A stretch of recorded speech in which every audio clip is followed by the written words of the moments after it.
안녕하세요. 전쟁으로 보는 세계사를 설명할 김서영입니다. 이번 시간엔 카파 전투에서 중요한 역할을 담당했던 전염병인 흑사병에 대해서 이야기를 하도록 하겠습니다.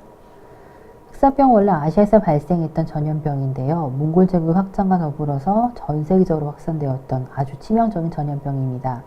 손끝부터 까맣게 타들어간다고 해서 보통 블랙데스라고 불리는데요. 몽골 제국에서 1300년대 중반에서 발생하기 시작해서 1300년대 후반이 되면은 실제로 유럽 전역까지 확산되었던 것을 보실 수 있습니다. 당시 몽골 제국과 제노바 사이에 발생했던 전쟁이 바로 카파 전투입니다. 카파 전투가 발생했던 당시에 몽골 제국 내부, 군대 내부에서 바로 흑사병이 발생했습니다. 이렇게 치명적인 전염병이 발생했기 때문에 몽골 제국은 군대를 철수할 수밖에 없었는데요. 어쩔 수 없는 전염병으로 군대를 철수하게 되니까 몽골 제국의 군대는 당시 흑사병에 걸렸던 몽골 제국 군인들의 시체를 저렇게 투석기에 담아서 실제로 제노바, 특히 카파 성의 성벽 안으로 집어던졌다라는 그런 여러 가지 이야기들이 전해내려오고 있습니다. 어쨌든 그런 이야기들을 통해서 제노바에 특히 카파를 중심으로 한 여러 지역들에서 흑사병이 굉장히 빠른 속도로 확산되기 시작합니다. 카파를 기점으로 1346년 이후로는 실제로 유럽 전역으로 굉장히 빠른 속도로 흑사병이 급속하게 확산되는 것들을 볼 수 있습니다. 1300 거의 2, 3년 만에 유럽의 많은 지역들로 흑사병이 확산되기 시작하는데요. 특히나 이렇게 흑사병이 확산된 여러 가지 이유들 중에 하나는 이전에 이렇게 치명적인 전염병이 없었을 뿐더러 실제로는 이 흑사병의 발생 원인이라든가 이런 것들에 대한 어떤 예방책 혹은 이런 것들에 대한 적절한 치료 방법들이 제대로 알려지지 않았기 때문입니다. 당시 흑사병에 걸린 사람들의 대부분은 몇 시간 안에 금방 사망하는 그런 어떤 증상들을 보였습니다. 그래서 실제로 흑사병에 걸린 사람들 사이에서 이제 살아있는 사람과 죽은 사람을 분리하기 위해서 많은 의사들이 저렇게 새 부리 모양의 긴 마스크를 쓰고 긴 외투를 입고 그다음에 긴 막대기를 들고 시체들 사이에서 죽은 사람과 살아있는 사람을 감별하기 위한, 가려내기 위한 그런 작업들이 시행했습니다. 또 일설에 따르면 저 긴 부리 안에 향신료를 넣어서 그다음에 전염병으로부터 자신들을 보호하려고 했던 그런 어떤 이제 움직임도 있었다라는 이야기도 전해 내려오고 있습니다. 자, 이런 것들이 어떤 사실은 조치였건 또는 어떤 실제로는 작용이 있었던 간에 실제로 그 당시에 흑사병의 원인이라든가 그것을 예방할 수 있는 정확한 메커니즘들이 정확하게 밝혀지지 않았기 때문에 당시 할 수 있는 최선의 방식은 환자들을 격리시키고 실제로 환자들로부터 건강한 사람들 분리시키고 하는 것이 가장 최선의 방법이었다고 이야기를 하고 있습니다. 자, 격리라고 하면 보통 이제 건강한 사람들과 병에 걸린 사람들 분리하는 방법을 그런 조치를 의미하는데요. 실제로 이렇게 환자를 격리하는 것이 처음 시행된 게 바로 이 1300년대 흑사병이 발발한 이후로 시행된 그런 조치라고 할 수 있습니다. 자, 보시면 카르페 디엠, 보통 우리가 많이 하는 이야기 중에 하나입니다. 뭐 오늘을 즐겨라, 뭐 현재 이 상황을 즐겨라 라는 이야기인데요. 이 카르페 디엠에 나온 것도 바로 흑사병 때문입니다.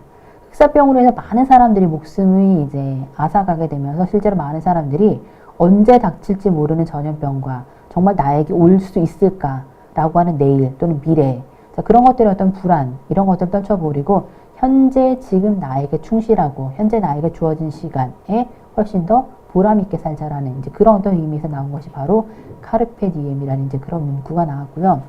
밑에 보시는 것은 이제 보카치오의 데카메론입니다. 이제 그 당시 흑사병을 피해서 여러 명의 남녀가 이제 수도원에서 만나서 자신이 경험했던 여러 가지 이야기를 풀어서 소설로 이제 엮어낸 것인데 이런 것들이 그 당시 전염병을 피할 수 있는 실제로 정확한 이유라든가 원인 또 이런 것들 모르기 때문에 당시 유럽인들이 취할 수 있었던 여러 가지 조치들의 한계 그리고 그 당시의 방식들을 보여주는 어떤 패턴이라고 볼 수 있습니다.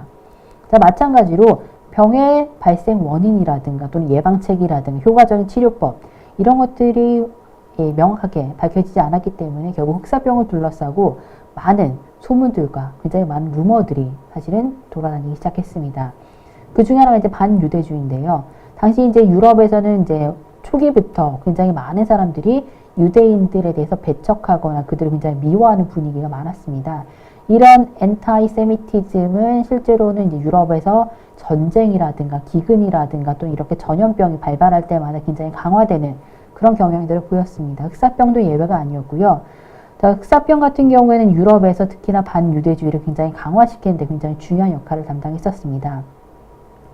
독일의 스트라스부르크 같은 경우에서는 이렇게 흑사병이 오랫동안 지속되고 수많은 사람들이 목숨을 잃게 되면서 결국 유대인들 때문에 신이 노하셔서 인간에게 이런 질병을 준 것이다 라고 사람들이 생각을 해서 수많은 유대인들을 산채로 불태워 죽이는 이제 그런 어떤 반유대주의들이 극심하게 되었습니다. 당시 이제 교황이 실제로 이런 반유대주의적인 행동들을 금지시키고 이런 것들 하지 못하도록 포고령을 내렸음에도 불구하고 많은 사람들의 반유대주의 감정이라는 것은 그렇게 쉽게 없어지지 않는, 그러니까 이런 것들이 결국은 전염병을 둘러싼 수많은 반감 또는 지역적인 감정 이런 것들 둘러싼 수많은 미신과 잘못된 맹신 이런 것들이 얼마나 잘 사실은 어우러지고 얼마나 잘 사실은 섞일 수 있는가, 이런 것들이 같이 결합되었을 때 얼마나 끔찍한 결과를 낳게 되는가라는 것을 보여주는 것이라고 볼 수 있습니다. 자, 흑사병으로 인해서 유럽 전체 인구의 한 3분의 2 정도가 감소했다라고 이야기하고 있습니다. 보시는 것처럼 1300년대 중반부터 1400년대에 걸쳐서 인구가 급격하게 감소하는 것을 보실 수 있는데 바로 이 그래프에서 보여주는 게 흑사병으로 인한 유럽의 인구 감소라고 볼 수 있습니다. 결국 유럽 전체 인구의 3분의 2가 감소했기 때문에 결국 남아있는 사람들로는 노동력이 턱없이 부족해졌습니다. 노동력이 부족해진 것은 그만큼 실제로 일할 수 있는 사람들이 줄어들었다는 의미고요. 결국 그러다 보니까 일할 수 있는 사람들에 대한 노동력에 대한 대가가 점점 더 비싸지기 시작했습니다.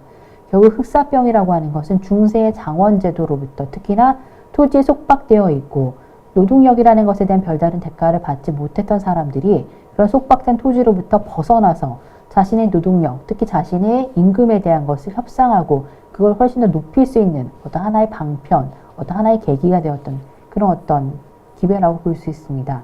흑사병을 계기로 실제로는 많은 사람들이 자신의 노동력을 더 높은 가격으로 책정해서 이런 것들이 세일즈할 수 있는 그런 기회를 얻기 시작했고요. 이로 인해서 결국은 농업에도 실제로 자본주의적인 요소들이 조금씩 드러나기 시작하면서 실제로 유럽이 농경국가에서 자본주의 중심의 국가로 변화하는 그런 국면들이 나타나기 시작했습니다. 이번 시간에는 흑사병과 그 다음에 흑사병으로 인해서 유럽에서 나타났던 일련의 변화들에 대해서 살펴보았습니다. 감사합니다.